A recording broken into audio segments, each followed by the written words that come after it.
नमस्कार दोस्तों, Shri Ram school online classes में आपका स्वागत है। देखो, आज इस टॉपिक के बारे में अपन बात करने वाले हैं, वो है मेंडेलीव की आवर्त सारणी।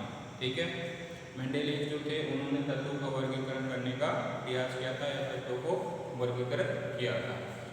अर्थात अपन तत्वों का वर्गीकरण पढ़ रहे थे, जिसमें अपन ने ये पढ़ लिया था कि हमने तत्वों के वर्गीकरण की जो आवश्यकता पड़ी थी, ये तत्वों का वर्गीकरण होता गया है। ठीक है, अब इस तत्वों के वर्गीकरण में जिन वैज्ञानिकों ने योगदान दिया था, उनमें से अपन डोबेरेनर और न्यूलैंड के बारे में पढ़ चुके थे। जो डोबेरेनर थे वो उन्होंने तत्वों को वर्गीकृत करने के लिए एक त्रिक नियम दिया था। कौन सा नियम दिया था?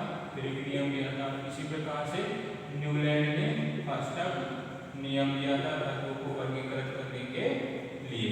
ठीक है, अब इन दोनों नियमों में ही तत्वों को बढ़ते हुए परमाणु भार के आधार पर व्यवस्थित किया था, लेकिन ये दोनों नियम ही जो थे कुछ ही तत्वों पर लागू हो पाए थे, इसलिए इन दोनों नियमों को यहीं पर छोड़ दिया जाता है।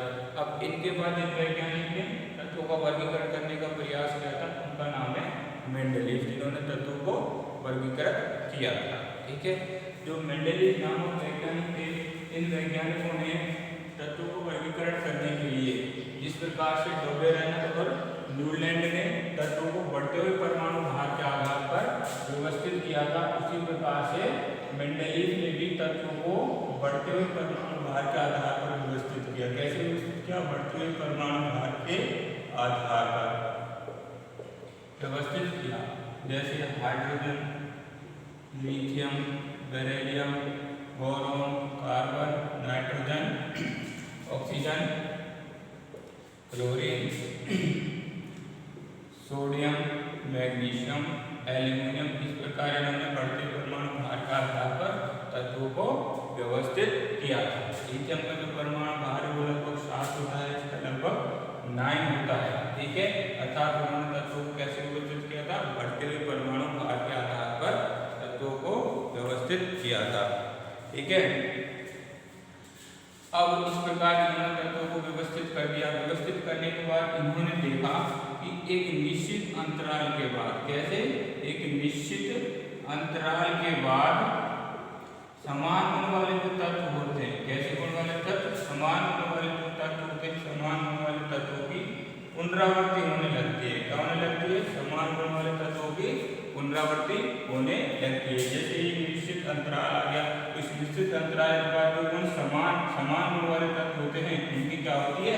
पुनरावृत्ति होने लगती है। ठीक है, अब इस बात को ही आधार मानकर मेंडेलीव ने एक नियम दिया, जिसे मेंडेलीव का आवर्त नियम कहते हैं। इस आवर्त नियम के अनुसार जो तत्वों के गुणधर्म होते हैं, क्या होते हैं? तत्वों के जो गुणधर्म होते हैं, गुणधर्म का मतलब तत्वों के जो भौतिक गुण होते हैं और जो तत्वों के रासायनिक गुण होते हैं, वे तत्वों के परमाणु भार के आवर्ती फलन होते हैं। किसके आवर्ती फलन होते हैं? परमाणु भार के आवर्ती फलन होते हैं। अर्थात एक निश्चित समय अंतराल के बाद समान गुण वाले तत्वों की क्या होने लगती है? पुनरावृत्ति होने लगती है। ऐसा मेंडेलीव अपने इस नियम में बताता है। ठीक है, तो समान गुण वाले तत्वों की पुनरावृत्ति होने लगती है। अब इन समान गुण वाले तत्वों को मेंडेलीव ने एक सारणी में व्यवस्थित किया था। किसमें व्यवस्थित किया था? एक सारणी में व्यवस्थित किया था। इस सारणी को मेंडेलीव की आवर्त सारणी कहते हैं। ठीक है, जो मेंडेलीव था, इस मेंडेलीव ने सबसे पहले आवर्त सारणी बनाई थी। क्या बनाई थी? सबसे पहले आवर्त सारणी बनाई थी। इसलिए जो मेंडेलीव वैज्ञानिक थे, इनको आवर्त सारणी बनाने का श्रेय दिया जाता है, या सबसे पहले आवर्त सारणी बनाने का श्रेय दिया जाता है, जिसमें तत्वों को उन्होंने बढ़ते हुए परमाणु भार के आधार पर व्यवस्थित किया था। ठीक है, अब ये मेंडेलीव की जो आवर्त सारणी थी, ये आवर्त सारणी थी किस प्रकार की, कैसी दिखती थी ये रचना में? तो देख लीजिए, जो मेंडेलीव की आवर्त सारणी थी, इस मेंडेलीव की आवर्त सारणी में कुछ क्षैतिज पंक्तियां थी। क्या थी? क्षैतिज पंक्तियां थी।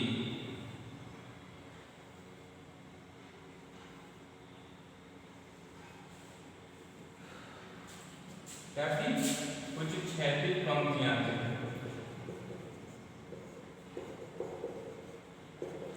ये जो क्षैतिज पंक्तियां थी, इन क्षैतिज पंक्तियों को मेंडेलीव ने आवर्त नाम दिया था। क्या नाम दिया था? आवर्त नाम दिया था, जिनकी संख्या कितनी थी? 6 थी। अर्थात मेंडेलीव की जो आवर्त सारणी थी उसमें आवर्तों की संख्या 6 रखी गई थी, 6। ठीक है, इस प्रकार जो क्षैतिज पंक्तियां थी उनकी संख्या कितनी थी? 6 थी। अर्थात आवर्त कितने थे? 6 थे। इसी प्रकार से मेंडेलीव ने अपनी आवर्त सारणी में कुछ ऊर्ध्वाधर स्तंभों का निर्माण किया था। किसका निर्माण किया था? ऊर्ध्वाधर स्तंभों का निर्माण किया था। इन स्तंभों को मेंडेलीव ने वर्ग नाम दिया और इन वर्गों की संख्या 8 थी। वर्गों की संख्या कितनी थी मेंडेलीव की आवर्त सारणी में? 8 थी। अर्थात मेंडेलीव की जो आवर्त सारणी थी उसमें 6 आवर्त और 8 वर्ग थे। दूसरा, तीसरा वर्ग, चौथा वर्ग, पांचवा वर्ग, छठा वर्ग और जो गया 7वां वर्ग और ये हो गया अपना 8वां वर्ग। ठीक है, तो मेंडेलीव की आवर्त सारणी में कितने वर्ग थे? 8 वर्ग थे और 6 आवर्त थे। ठीक है, अब इस आवर्त सारणी में जो ये 6 आवर्त थे, इन 6 आवर्तों को मेंडेलीव ने पुनः 2 श्रेणियों में विभाजित कर दिया। कितनी श्रेणियों में विभाजित कर दिया? 2 श्रेणियों में विभाजित कर दिया, फर्स्ट श्रेणी और सेकंड श्रेणी। जैसे चौथे आवर्त को 2 श्रेणी, फर्स्ट सेकंड श्रेणी, फर्स्ट एंड सेकंड श्रेणी, फर्स्ट एंड सेकंड श्रेणी, इस प्रकार से इन आवर्तों को 2 श्रेणियों में मेंडेलीव ने विभाजित कर दिया था। अब देखो मेंडेलीव की आवर्त सारणी में जो ऊर्ध्वाधर स्तंभ थे जिनका आ गया था वर्ग आ गया था, उनकी संख्या कितनी थी? 8 थी। इन वर्गों को मेंडेलीव ने 2 उपवर्गों में विभाजित कर दिया। कितने उपवर्गों में? 2 उपवर्गों में, ए उपवर्ग और बी उपवर्ग। इस प्रकार से 2 उपवर्गों में उन्होंने विभाजित कर दिया था। जैसे ये हो गया फर्स्ट वर्ग, तो इस फर्स्ट वर्ग को ए उपवर्ग एंड बी उपवर्ग, इस प्रकार से उन्होंने विभाजित कर दिया। दूसरा वर्ग हो गया, तो इस दूसरे वर्ग को 2 उपवर्ग, ए उपवर्ग और बी उपवर्ग, तीसरा ए उपवर्ग, बी उपवर्ग, इस प्रकार इन्होंने वर्गों को 2 उपवर्गों में विभाजित कर दिया था। कितने उपवर्गों में विभाजित कर दिया था? 2 उपवर्गों में विभाजित कर दिया था। ठीक है, जब मेंडेलीव ने अपनी ये आवर्त सारणी बनाई थी जब मेंडेलीव ने अपनी ये आवर्त सारणी बनाई थी तब उत्कृष्ट जो गैसें होती है, कैसी गैसें? उत्कृष्ट गैसें या जो अक्रिय गैस होती है, जो किसी के साथ क्रिया नहीं करती, जैसे हीलियम। ये कैसी गैस है? अक्रिय गैस है जो किसी के साथ क्रिया नहीं करती। उत्कृष्ट गैसें उस समय ज्ञात नहीं थी जब मेंडेलीव ने क्या बनाई थी? अपनी आवर्त सारणी बनाई थी।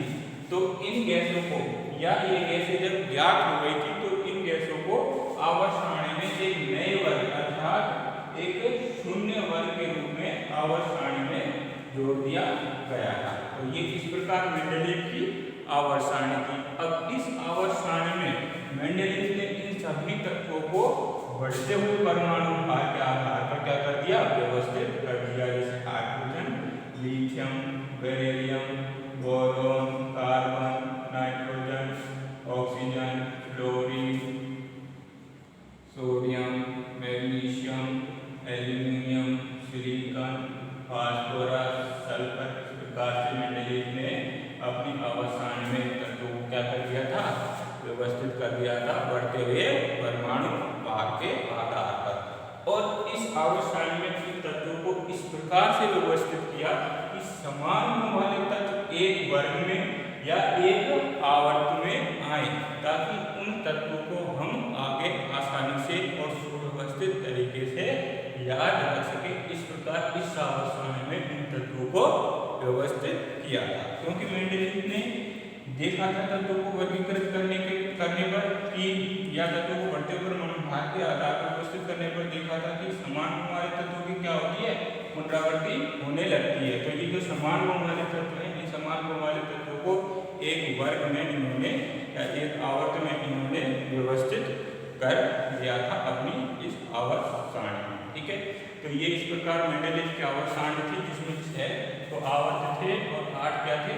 वर्ग थे। जिनमें से आवर्तों को 2 श्रेणी, फर्स्ट और सेकंड श्रेणी, और वर्गों को 2 वर्ग, ए उपवर्ग और बी उपवर्ग में उन्होंने विभाजित कर दिया था। ठीक है, तो अब इस मेंडेलीव की ये आवर्त सारणी थी, इस आवर्त सारणी में कुछ गुण थे और कुछ दोष थे। अब उनके बारे में अपन पढ़ेंगे कि मेंडेलीव की आवर्त सारणी के गुण क्या थे और दोष क्या थे।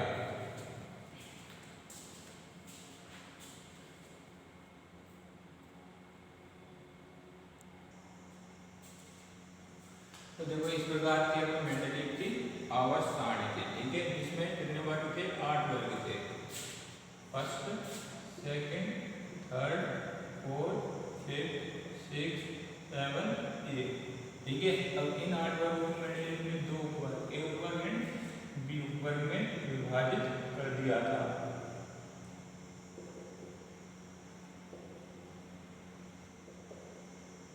ठीक है, और आवर्तों की संख्या कितनी थी, 6 थी। अब इन 6 आवर्तों को मेंडलीव ने दो श्रेणी, फर्स्ट श्रेणी ने सेकंड श्रेणी, फर्स्ट श्रेणी, सेकंड श्रेणी, फर्स्ट श्रेणी और सेकंड श्रेणी में विभाजित कर दिया था।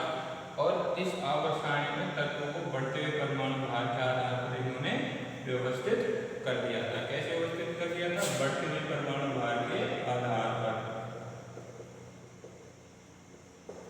बढ़ते हुए परमाणु भार के आधार पर तत्वों को इस आवर्त सारणी में इन्होंने व्यवस्थित कर दिया था। ठीक है, तो ये सारे तत्व थे जिन्हें मेंडलीव ने आवर्त सारणी में बढ़ते हुए परमाणु भार के आधार पर व्यवस्थित कर दिया। अब ये उपवर्ग ए का उपवर्ग बी उपवर्ग में इन्होंने वर्ग को विभाजित कर दिया था। अब देखो एक बार थोड़ा सा देख लो, जो ये ए उपवर्ग है इसमें हाइड्रोजन, लिथियम, सोडियम, पोटेशियम, इस प्रकार इन तत्वों को रखा गया है। बी उपवर्ग में यहाँ तक किसी तत्व को नहीं है, यहाँ से कॉपर को रखा गया है, इस प्रकार से इन तत्वों को रखा गया है। ऐसे ही आगे इन तत्वों को व्यवस्थित किया गया है। ठीक है, ये मेंडलीव की आवर्त सारणी थी। अब इस आवर्त सारणी के कुछ महत्वपूर्ण गुण थे और कुछ इस आवर्त सारणी के दोष थे, जिनके बारे में अपन पढ़ेंगे। पहले इस आवर्त सारणी के गुणों के बारे में बात कर लेते हैं कि इस मेंडलीव की जो आवर्त सारणी थी इसमें क्या गुण थे। देखो पहला गुण तो हम ये ले लेते हैं कि मेंडलीव की जो आवर्त सारणी थी, इस आवर्त सारणी में कितने आवर्त थे, 6 आवर्त थे और वर्गों की संख्या कितनी थी, 8 थी। ठीक है, ये प्रश्न गुण मान लेते हैं इसका। ठीक है, अब दूसरा गुण देखो क्या है। दूसरा गुण, ये इस आवर्त सारणी में अर्थात 6 आवर्त और 8 वर्ग की इस सारणी में मेंडलीव ने तत्वों को जिस प्रकार से व्यवस्थित किया था वो कौन सा क्रम था, बढ़ता हुआ परमाणु भार, क्योंकि इस सारणी का क्या है, दूसरा गुणधर्म है या दूसरा गुण है। अब बढ़ते हुए परमाणु भार के आधार पर तो व्यवस्थित किया था ताकि इन तत्वों की क्या बनी रहे, आवर्तिता बनी रहे। आवर्तिता का मतलब होता है गुणों से मतलब है, उन तत्वों के जो गुण होते हैं ना, भौतिक और रासायनिक गुण होते हैं। आवर्तिता का मतलब किससे है, तत्व के भौतिक व रासायनिक गुण से है। ठीक है, बढ़ते परमाणु भार के आधार पर इसलिए व्यवस्थित किया था कि तत्वों की आवर्तिता बनी रहे, अर्थात एक वर्ग में एक समान वाले तत्व या एक समान गुण वाले तत्व आए, इसलिए इन्होंने तत्वों को कैसे व्यवस्थित किया, बढ़ते हुए परमाणु भार के आधार पर व्यवस्थित किया, जो कि इस आवर्त सारणी का दूसरा गुण, महत्वपूर्ण गुण माना जाता है। अब तीसरा गुण देखो क्या है। तीसरा गुण मेंडलीव की आवर्त सारणी का तीसरा गुण है, मेंडलीव के द्वारा तत्वों की भविष्यवाणी की गई थी। 3 तत्वों की भविष्यवाणी की गई थी और इन 3 तत्वों के लिए मेंडलीव ने अपनी आवर्त सारणी में रिक्त स्थान छोड़ा था। ठीक है, क्या छोड़ा था, रिक्त स्थान छोड़ा था। और उस समय इनको ए का बोरॉन, ए का एल्यूमिनियम और ए का सिलिकॉन के नाम से, या ए का सिलिकॉन नाम दिया था और कहा था यहाँ पर ऐसे तत्व रखे जाएंगे जो इस वर्ग के साथ गुणों में क्या रखेंगे, समानता रखेंगे। और इन वर्गों को, इन तत्वों को उस समय मेंडलीव ने ए का बोरॉन, ए का एल्यूमिनियम और ए का सिलिकॉन नाम दिया था और इन तत्वों की गुण की भविष्यवाणी की थी। और ये भविष्यवाणी बाद में सही साबित हुई। और ये ए का बोरॉन जो तत्व है वो स्कैंडियम के नाम से जाना गया, ए का एल्यूमिनियम जो तत्व है वो गैलियम के नाम से जाना गया और ए का सिलिकॉन जो तत्व है वो जर्मेनियम के नाम से जाना गया। अर्थात जो इस गैलियम, स्कैंडियम और जर्मेनियम तत्व हैं जो इस वर्ग या इस आवर्त के साथ गुणों में क्या रखते थे, समानता रखते थे। ये मेंडेलीव के द्वारा इन तत्वों के संदर्भ में की गई भविष्यवाणी थी जो सही सिद्ध हुई, जो कि मेंडेलीव की आवर्त सारणी का एक प्रमुख गुण है। जिस प्रकार मेंडेलीव की आवर्त सारणी के गुण थे उसी प्रकार इस मेंडेलीव की आवर्त सारणी में कुछ दोष भी थे। तो ये दोष देख लेते हैं कि दोष कौन कौन से थे। देखो मेंडेलीव ने जो आवर्त सारणी बनाई थी, इस आवर्त सारणी में तत्वों को किस आधार पर व्यवस्थित किया था, बढ़ते हुए परमाणु भार के आधार पर व्यवस्थित किया था। लेकिन हमें कई जगह ऐसा देखने को मिल जाता है कि मेंडेलीव ने इस बढ़ते हुए परमाणु भार के क्रम को तोड़ा था। जैसे जो आयोडीन है और ये जो टेल्यूरियम है, आयोडीन का जो परमाणु भार है 26.9 होता है। कितना होता है, 26.9 होता है। और टेल्यूरियम का जो परमाणु भार है 27.6 होता है। अर्थात बढ़ते हुए परमाणु भार के आधार पर आयोडीन तत्व टेल्यूरियम के आयोडीन जो तत्व है वो पहले आना चाहिए और टेल्यूरियम जो तत्व है बाद में आना चाहिए। लेकिन ऐसा नहीं होता है। आयोडीन जो तत्व है इसको कौन से वर्ग में रखा जाता है, 7वें वर्ग में रखा जाता है, क्योंकि ये 7वें वर्ग के साथ गुणों में क्या रखता है, समानता रखता है। अर्थात मेंडेलीव जो वैज्ञानिक थे उन वैज्ञानिकों ने तत्वों की आवर्तता को बनाए रखने के लिए बढ़ते हुए परमाणु भार के क्रम को कई स्थानों पर अपनी आवर्त सारणी में तोड़ा था, जो कि मेंडेलीव की आवर्त सारणी का एक प्रमुख दोष माना जाता है। जैसे देखो आप ये कोबाल्ट है, इस कोबाल्ट का परमाणु भार 58.9 होता है लगभग। इसी प्रकार से इस निकेल का परमाणु भार 58.7 होता है। अर्थात जो निकेल है वो पहले आना चाहिए और कोबाल्ट कैसे बाद में आना चाहिए, लेकिन ऐसा नहीं होता है। निकेल को बाद में रखा गया है और कोबाल्ट को पहले रखा गया है। अर्थात इस आवर्त सारणी में मेंडेलीव ने तत्वों की आवर्तता को बनाए रखने के लिए कई स्थानों पर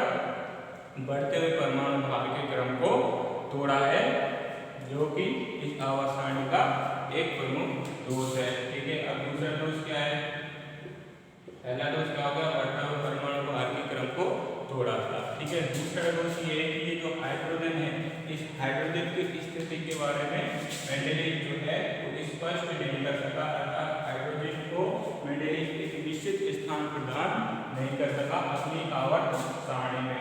ये इसका दूसरा प्रमुख दोष है। तीसरा प्रमुख दोष ये समस्थानिकों के बारे में नहीं बता पाया है। समस्थानिकों को स्पष्ट अपनी आवर्त सारणी में समस्थानिकों को ये स्पष्ट नहीं कर सका। ये इस आवर्त सारणी का तीसरा महत्वपूर्ण दोष माना जाता है।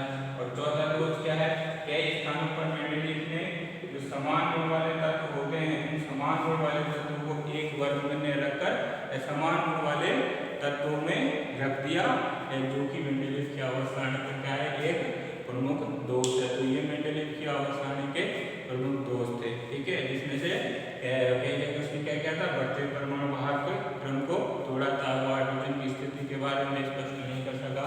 वो समस्थानिक और समान गुण वाले तत्व होते हैं उन तत्वों को असमान वर्ग में इसने रख दिया था, जो कि इस आवर्त सारणी के प्रमुख दोष थे। अब इसके बाद जिस टॉपिक के बारे में अपन बात करेंगे वो है हेनरी मोजले की आवर्त सारणी। अर्थात इनके बाद जिस वैज्ञानिक ने तत्वों को वर्गीकृत किया था वो थे हेनरी मोजले, जिसे अपन